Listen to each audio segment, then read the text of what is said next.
Hello friends, I'm your host Shyamolima. So, welcome back to a new video related to your education, job and career. আজি আমি কথা পাতিম ভাৰত চৰকাৰৰ railway বিভাগত ITI pass কৰি কি চাকৰিত নিয়োজিত হ'ব পাৰি। ITI কি ট্ৰেড পঢ়িলে আপুনি ৰেলৱেত সহজে চাকৰি পাব পাৰে। আপোনালোকে হয়তো সকলোৱে জ্ঞাত যে ইণ্ডিয়ান ৰেলৱেত যি ভেকেন্সি ওলাই ই গ্ৰুপ A, C আৰু D ওলাই।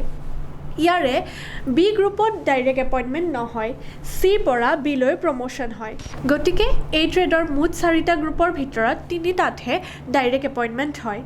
এতিয়া কথা হ'ল ITI কৰি ইয়াৰে কোনটো গ্ৰুপত এপ্লাই কৰিব পাৰি। ইয়াৰ বাবে আপোনালোকে গ্ৰুপ C আৰু Dত এপ্লাই কৰিবলৈ উপযুক্ত হয়। ইয়াৰে বেছিভাগ ভেকেন্সি গ্ৰুপ Dত ওলায়। গ্ৰুপ Cৰ ভেকেন্সিসমূহ দুটা ভাগত ভগাব পাৰি। সাধাৰণতে ইয়াক টেকনিকেল আৰু নন টেকনিকেল বুলি টাৰ্ম কৰিব পাৰোঁ।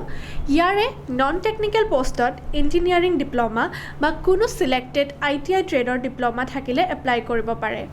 অন্যহাতে টেকনিকেল পোষ্টৰ বাবে এছিষ্টেণ্ট লোকো পাইলটৰ অৰ্হতা সম্পন্ন হ'ব লাগে। এতিয়া আমি পাতো আহক ITIৰ কোনটো ট্ৰেড পঢ়িলে ৰেলৱে জব সহজে পাব।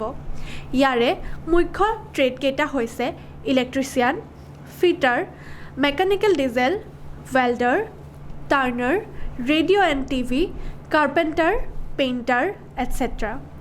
পৰৱৰ্তী সময়ত প্ৰতিটো ট্ৰেডৰ ওপৰত আমি আপোনালোকৰ মাজলৈ ডিটেইল ভিডিঅ' লৈ আহি থাকিম। আজি যিটো ট্ৰেডৰ বিষয়ে কথা পাতিবলৈ গৈ আছোঁ সেইটো হৈছে জেনেৰেল ফিটাৰ। ফিটাৰ ট্ৰেডৰ বহুকেইটা ভাগ আছে যদিও জেনেৰেল ফিটাৰ অতিকৈ জনপ্ৰিয়।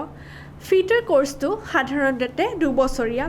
ইয়াৰ বাবে নিম্নতম অৰ্হতা হৈছে মেট্ৰিক পাছ আৰু মেট্ৰিকত ছায়েন্স আৰু মেথছ ছাবজেক্ট দুটা থকাটো বাধ্যতামূলক।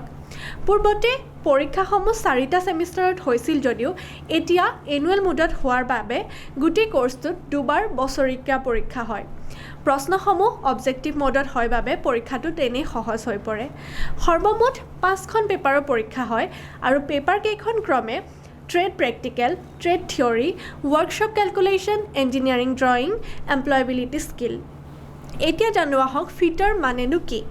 যিসকল ব্যক্তিয়ে মেচিনাৰী পাৰ্ট অথবা ইকুইপমেণ্টসমূহ ইনষ্টল অথবা ফিটিং কৰিব পাৰে তেওঁলোকক ফিটাৰ বুলি জনা যায়। এই কোৰ্চটোৰ দ্বাৰা কেৱল ৰেলতেই নহয় oil India, ONGC, thermal power distribution আদি খণ্ডতো চাকৰি পাব পাৰে। এই ভিডিঅ'টো চাই যদি আপোনালোকে ফিটাৰ কোৰ্চত যোগদান কৰিবৰ কাৰণে আগ্ৰহী হৈছে তেতিয়াহ'লে আমাৰ এই পেজটোত আপোনালোকে ইনবক্স কৰিব পাৰে। মই নিজেই ডাইৰেক্ট কাউন্সেলিঙৰ কাৰণে আপোনালোকক ৰিপ্লাই কৰিম। ধন্যবাদ।